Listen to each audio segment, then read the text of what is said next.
Hi friends, this is Raghu the story teller. Tamil Nadu முதலமைச்சர் doctor Jayalalithaa நம்மளை விட்டு பிரிஞ்சு 9 வருஷம் ஆச்சு. அவங்களையே எனக்கு ரொம்ப பிடிக்கும், அவங்களையே நான் ஒரு மிகப்பெரிய லீடராக கன்சிடர் பண்ணுறேன் அப்படிங்கிற எல்லா விஷயத்தையும் ஃபெப்ரவரியில் அவங்க பர்த்டே வரும்போது நான் ஷேர் பண்ணுறேன். இன்றைக்கி இந்த வீடியோவில் என்ன பார்க்க போகிறோம் அப்படின்னா, அவங்கள நான் எவ்வளோ ரொம்ப மிஸ் பண்ணுறேன். நான் மட்டும் இல்லை, தமிழ்நாடே எவ்வளோ மிஸ் பண்ணுது. அவங்க உயிரோடு இருந்திருந்தால் என்னென்ன விஷயங்கள்லாம் நடந்திருக்கும், என்னென்ன விஷயங்கள்லாம் நடந்திருக்காது அப்படின்னு என்னோட அறிவு கெட்டினதெல்லாம் நான் ஷேர் பண்ணுறேன். க்ரொனாலஜிக்கலாக பார்த்தா அவங்க இறந்து போன கொஞ்ச நாள்லேயே நடந்த மிகப்பெரிய ஒரு இன்சிடெண்ட் ஜல்லிக்கட்டு ப்ராட்டஸ்ட். தமிழ்நாட்டோட மாணவர் சக்தியை அன்றைக்கி தான் எல்லாருமே ஃபீல் பண்ணாங்க. நார்த்து, சவுத்து, ஈஸ்ட்டு, வெஸ்ட்டுன்னு எல்லா ஊரில் இருக்கிற மாணவர்களும் அந்த போராட்டத்தில் கலந்துக்கிட்டாங்க. 2-3 நாள் போராட்டமாக மட்டும்தான் நடந்துகிட்டு இருந்துச்சு. ரொம்ப டீசெண்டாக, ரொம்ப அழகாக நடந்துகிட்டு இருந்துச்சு. ஆனால் அதுக்கப்புறம் அரசியலில் இருக்கிற ஆளுங்கள்லாம் உள்ளே புகுந்து அந்த போராட்டத்தோட திசையவே மாற்றிட்டாங்க. அம்மா மட்டும் அன்றைக்கி உயிரோடு இருந்திருந்தா அந்த 2 நாளே நடக்க விட்டுருக்க மாட்டாங்க. வீட்டில் நம்மளை கண்டிக்கிறதுக்கு ஒரு பெரியவங்க இருந்தால் என்ன பண்ணியிருப்பாங்களோ அதே மாதிரி ஸ்டூடெண்ட்ஸ் எல்லாம் எப்படி ரோட்டில் உட்காந்து ப்ரொட்டஸ்ட் பண்ணுவீங்களா அப்படிங்கிற மாதிரி வேறு மாதிரி டீல் பண்ணி அந்த ப்ரொட்டஸ்ட்டே நடக்க விடாமல் பண்ணியிருப்பாங்க.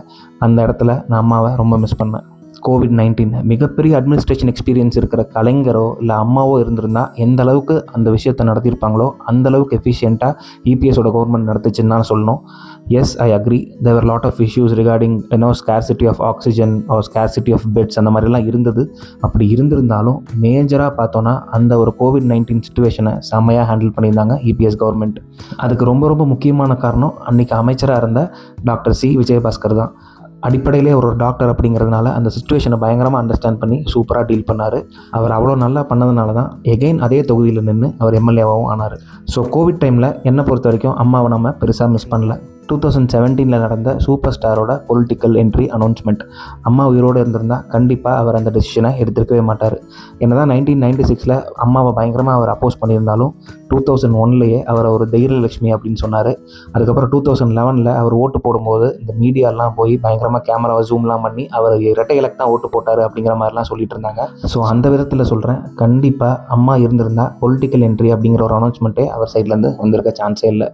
சூப்பர் ஸ்டாருக்கே அந்த நிலமைன்னா அவரோட நண்பராக இருக்கிற கமல் சார் மட்டும் வந்திருக்க போகிறாரு. 2013 விஸ்வரூபம் இஷ்யூ நடந்த டைம்லேயே அதுக்கப்புறம் 2 எலெக்ஷன் நடந்தது. 2014 ஒன்று, 2016 ஒன்று.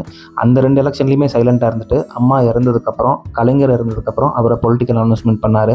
அவர் என்ன சொல்லி அரசியலுக்கு வந்தார், அதுக்கப்புறம் இப்போ அவர் என்ன பண்ணிகிட்ருக்காரு அப்படிங்கிறதெல்லாம் பார்த்தா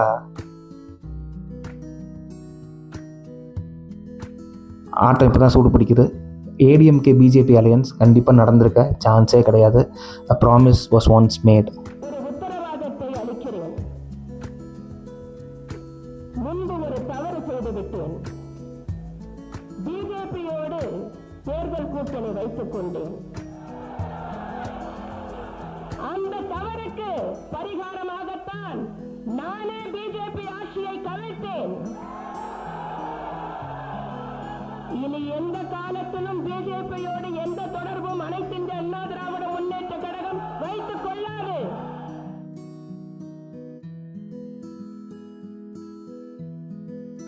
some call it arrogance, some call it dominance. ஆனால் அதுக்குள்ளே நான் போக வரும்ல. ஆனால் என்ன ஒரு கட்ஸ் இருந்ததுன்னா 1999 சென்ட்ரலில் நடந்த ஆட்சியவே கவுத்திருப்பாங்க. அதுதான் அம்மா. இப்போ அந்த மாதிரி ஒரு கட்ஸியான லீடர் தான் தமிழ்நாட்டில் மேஜர் மிஸ்ஸிங். இத்தனைக்கும் ஏடிஎம்கே பிஜேபி 2 கட்சியும் பார்த்தா ஒரு கொள்கையில் ரொம்ப ஒத்து போகிற மாதிரி இப்போ தோணுது இல்லையா? அதெல்லாம் எங்கிட்ட சுத்தமாக எடுபடாதுன்னு சொல்லி அவங்கள பக்கத்துலேயே சேர்த்திக்க மாட்டாங்க. த so called right wing Brahmin lady பிஜேபியை எங்கே வைக்கணுமோ அங்கே வச்சுருந்தாங்க. 2021 3rd டைமாக கண்டிப்பாக ஏடிஎம்கே ஜெயிச்சிருக்கோம். என்ன தான் ஆன்டி இன்கம்பன்சி இருந்திருந்தாலும் கலைஞர் இல்லாத ஒரு காரணத்தினால ஒரு ஆளுமை அப்படிங்கிற ஒரு ஆஸ்பெக்டை மட்டுமே வச்சு திருப்பியும் மக்கள் ஏடிஎம்கேக்கே ஓட்டு போட்டு அம்மாவை சீஃப் மினிஸ்டர் ஆக்கியிருப்பாங்க. 2016 to 2021 நிறைய போராளிகள்லாம் திடீர்னு முளைச்சாங்கல்ல ட்விட்டரில். அம்மா மட்டும் உயிரோடு இருந்திருந்தாங்கன்னா அந்த போராளிகள்லாம் அந்த பக்கமே சீண்டிருக்க மாட்டாங்க. அதுவும் மிச்சர் சாப்பிட்டு இருந்தார்ல ஒரு போராளி, ஐயோ மிச்சர்லாம் ஹெல்த்தியே இல்லை, எனக்கு 6 பேக் இருக்குது, அதெல்லாம் நான் சாப்பிட மாட்டேன் அப்படின்னு சொல்லி டீசெண்டாக ஒதுங்கியிருப்பார். என்ன தப்பு வேணாலும் பண்ணிவிட்டு ஜாலியாக எம்எல்ஏ ஹாஸ்டலுக்குள்ளே இருக்கலாம் அப்படிங்கிற மாதிரி அவங்களோட கேபினெட்டில் இருக்கிற யாராலையும் இருக்க முடியாது.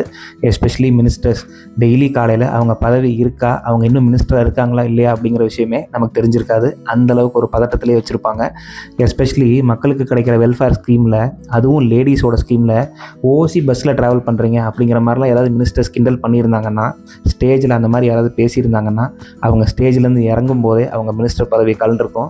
ரிட்டன் அவங்க வீட்டுக்கு போகிறதுக்கே கவர்மெண்ட் காரில் போயிருக்க முடியாது, பஸ்ஸை பிடிச்சி தான் வீட்டுக்கு போயிருக்கோம். விஜய் கட்சி ஆரம்பிச்சிருப்பாரா? ஆரம்பிச்சிருக்க சான்ஸ் இருக்குது. ஆனால் அம்மா தான் ஆளுங்கட்சியாக இருந்திருப்பாங்க. ஆளுங்கட்சிக்கு எகெயின்ஸ்டாக இவர் அப்போஸ் பண்ணுற மாதிரியே இருந்திருந்தாலும், அப்போஸே பண்ணியிருந்தாலும் எந்த அளவுக்கு பண்ணணுமோ அந்தளவுக்கு தான் பண்ணுற மாதிரி நடந்திருக்கும். இப்போ பண்ணுற மாதிரி ஸ்டாலின் அங்கிள் அந்த மாதிரிலாம் ஜெயலலிதா ஆண்டி அப்படின்லாம் சொல்லியிருக்க வாய்ப்பில்லை. இந்த தமிழ்நாடு பசங்களோட ஆன்லைன் பிஹேவியர் அதை கொஞ்சம் ஸ்ட்ரீம்லைன் பண்ணியிருப்பாங்களோ அப்படின்னு தோணுது. ஏன்னா இப்போ ரீசெண்ட் டைம்ஸில் ட்விட்டரில் ஒரு செலிப்ரிட்டியோட பிக்ஸை மார்ஃப் பண்ணுறது, கேர்ள்ஸை மார்ஃப் பண்ணி ஃபோட்டோஸ் அசிங்கமாக போடுறது, ஆபாசமாக கமெண்ட் பண்ணுறது, சிஎம், எம்எல்ஏ, மினிஸ்டர்ஸு, பிஎம் யாருன்னு பார்க்காம சகட்டு மேனிக்கு எல்லாரையுமே ஏஐயில் வந்து அசிங்கப்படுத்துறது, இந்த மாதிரி நிறையா நடக்குது இல்லையா? அந்த மாதிரி விஷயங்களுக்கெல்லாம் இரும்பு கரம் கொண்டு தடுத்திருப்பாங்க. இப்படி அவங்கள எந்தெந்த விஷயங்களுக்கெல்லாம் மிஸ் பண்ணுறோன்னு சொல்லிகிட்டே போகலாம். என்னோடய பாயிண்ட்ஸை நான் சொல்லிட்டேன். உங்கள் பாயிண்ட்ஸை நீங்கள் ஷேர் பண்ணுங்கள். வெயிட் ஒரு கேங்கோட மைண்ட் வாய்ஸ் எனக்கு அப்படியே கேட்குது. உங்கள் அம்மா உயிரோடு இருந்திருந்தா அவங்களே ஒரு அக்யூஸ்டு A1 வேறு கண்டிப்பாக ஜெயிலில் போய் ஊதுபத்தி உருட்டியிருப்பாங்க அப்படின்னு நீங்கள் சொல்கிறது எனக்கு கேட்குது. அது உண்மைதான். கண்டிப்பாக ஊழல் வழக்கில் அவங்க கைதாகி அவங்க அக்யூஸ்ட் A1 ஆனதெல்லாம் எனக்கு தெரியும். கண்டிப்பாக அவங்க ஜெயிலுக்கு தான் போயிருப்பாங்க. அதில் எந்த டவுட்டும் கிடையாது.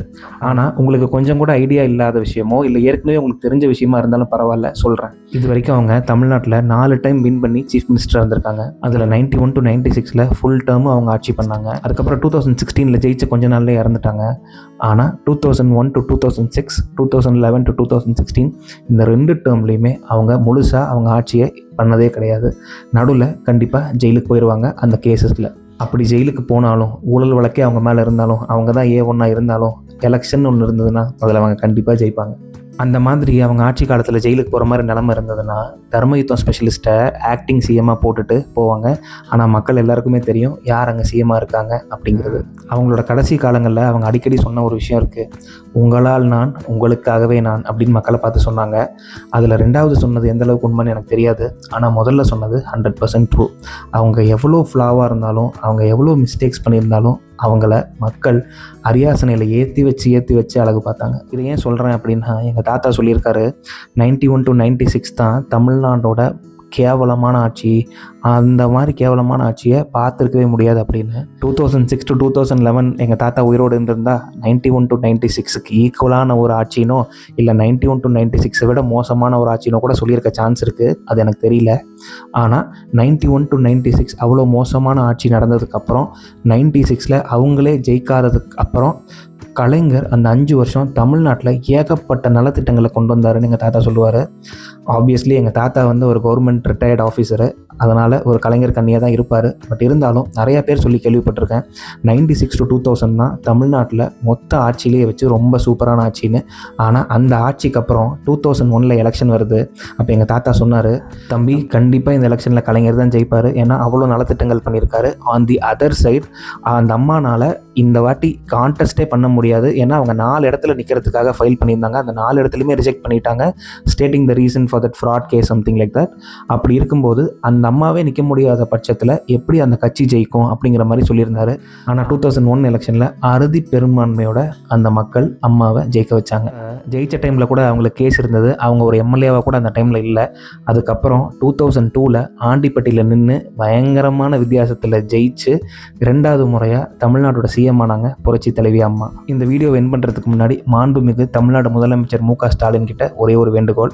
ஐயா ஸ்டாலின் அவர்களே, நாங்கள் ஆட்சிக்கு வந்ததும் அம்மையார் ஜெயலலிதாவோட இறப்பில் ஏதாவது ஒரு மர்மம் இருந்ததுன்னா அதை கண்டிப்பாக நாங்கள் வெளிக்கொண்டு வருவோம், புதுசாக ஒரு கமிஷன் போடுவோம், அந்த கமிஷனுக்கு முன்னுரிமை கொடுப்போம் அப்படின்னு சொல்லி ஹரிஹர சுதன் கிட்ட தந்தி டிவியில் நீங்கள் கொடுத்த பேட்டியை பார்த்தேன். அந்த கமிஷன் என்னாச்சு, அதுக்கு ஏதாவது ஸ்டேட்டஸ் இருக்கா அப்படின்னு தமிழ்நாடு மக்களுக்கு தெரியப்படுத்துங்க. இப்போவும் சொல்கிறேன், மேடம் ஜெயலலிதா ரொம்ப ரொம்ப பியூர் ஹார்ட்டடு, அவங்க யாருக்குமே எந்த கெடுதலுமே செய்யலை அப்படிங்கிறதுலாம் நான் சொல்ல மாட்டேன். ஏன்னா நிறையா பேர் அவங்கள பற்றி பேசி கேட்டிருக்கேன். ஆனால் அந்த ஆளுமை அப்படிங்கிற ஒரு விஷயத்தில் அவங்க என்னை பொறுத்த வரைக்கும் கோட்டு. பர்சனலாக அவங்க மூலமாக பெனிஃபிட்டான ஃபேமிலியிலேருந்து வந்திருக்கேன் அப்படிங்கிற ஒரு முறையில் என் தங்கச்சிக்கு +1 படிக்கும்போது சைக்கிளு, மடிக்கணினி, சென்னையில் ஈக்காட்டு தங்கலில் தங்கி நான் ஒர்க் பண்ணிகிட்டு இருக்கும்போது மாத கடைசியில் காசு இல்லாத டைமில் அம்மா உணவகம் அப்படிங்கிற ஒரு பேரில் ₹1 இட்லி கொடுத்தாங்க. அந்த மாதிரி சில விஷயங்களை என்றைக்குமே மறக்க மாட்டோம் தமிழ்நாடு மக்கள். We miss you ma'am.